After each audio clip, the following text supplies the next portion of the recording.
right, let's get right into it. If you're looking for a super fast, jam-packed review of school leadership here in the Philippines, you've come to the right place. We're about to break down everything you need to know. Let's go. So, let's kick things off with a big question. Think about any school you know. There's this invisible code, this DNA, that kind of dictates how everything works. But what is that powerful, unseen force, really? And then there's this age-old debate, right? When you see an amazing school principal or a teacher who just inspires everyone, was that person just born with it? Or is leadership something you can actually learn and build over time? Finally, when you think about all the laws, all the different leadership theories, the management styles, what's it all for? What's the one single goal that every single thing is supposed to be aimed at? Stick with me because we're going to get to the bottom of all of it. Okay, so to really get a grip on leadership, first we have to understand the sandbox they're playing in. These are the blueprints, the absolute foundational rules and frameworks that every school leader in the Philippines has to know inside and out. Let's start with the big one, Republic Act 9155. Now, this law was a total game changer because it officially called the school the heart of the whole system. What that really did was pull power away from a central office and plant it right at the school level. It made each school the center of its own universe. Okay, so if RA 9155 is the blueprint for the system, then the PPST is the blueprint for the teacher. The Philippine Professional Standards for Teachers is literally the official guide that spells out what a quality teacher looks like from their very first year all the way to becoming a distinguished expert. And that quality, it's measured across these 7 key areas, these 7 domains. It's not just about what a teacher knows, you see. It's about how they teach, how they connect with the community, how they grow in their career, the whole shebang. It's our national benchmark for excellence. And speaking of what's happening right now, we have the Mata Tag curriculum. This is the latest big shift, and it was designed to solve a huge problem. The old curriculum was just too crowded.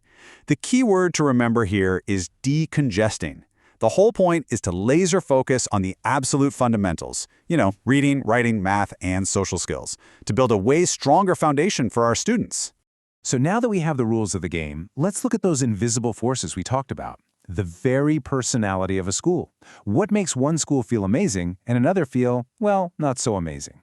The answer is in its culture and its climate. This chart just nails the difference. Culture is the deep underlying DNA. It's the way we do things around here. It changes very, very slowly.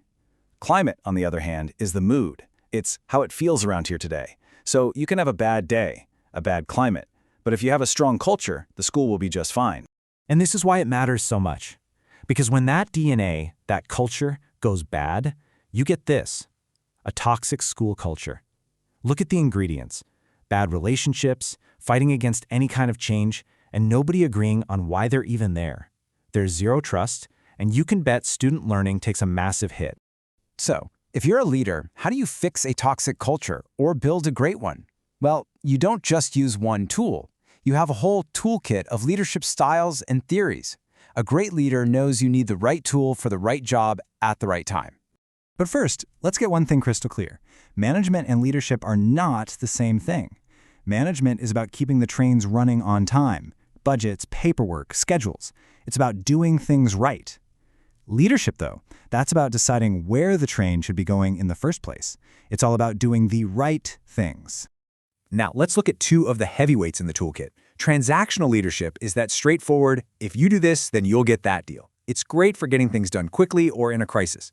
But transformational leadership, that's about inspiring people with a vision, getting them to believe in something bigger than just their own job. It builds real long-term commitment. And trust me, that toolkit is packed. You've got servant leadership, which is all about putting your team first. There's situational leadership, which means you change your style based on who you're leading. Path goal is simple. The leader's job is to remove roadblocks. And yeah, that old leaders are born idea, that's the great man theory. And for the most part, we've moved way past that. Okay, so we've got the system, and we've got the tools. Now, let's talk about the people. Who actually gets to use these tools? Who is really leading our schools? The answer might not be what you think. So let me ask you straight up. When you hear the words school leader, who pops into your head? It's the principal, right? Sitting in that main office? Is all the leadership really just in that one chair? The answer is a clear, loud no.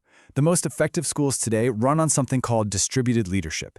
It's this idea that leadership isn't a position, it's an action. And teachers are leaders. They lead in their classrooms and their departments. Their expertise is absolutely essential for a school to succeed. And this isn't just a nice, fluffy idea. It's actually official policy. It's called school-based management, or SBM. This is the formal system that actually gives the power of decision-making to the school community itself. And who's in that community? It's everybody on this list. SBM brings parents, teachers, students, even the local government right to the table. It means the school's direction is a shared journey, where everyone gets a say. And that brings us to the end, to the most important question. We've talked about laws, culture, theories, all of it, but we have to connect it all back to the one reason schools exist in the first place. So let's go back to that question from the very beginning. After all this, all the acronyms, the management styles, the different theories, why does any of it matter? What is the whole point? It's this simple. Every single policy, every leadership style, every meeting, it all has one goal: making sure students are learning more and learning better. If it doesn't lead back to this, it's just noise. And so we end right back where we started, with that invisible DNA we call culture. We know now that it's shaped by leaders, all the leaders in a school, and we know what the ultimate goal is. So the last question isn't for me, it's for you. What shape will you create?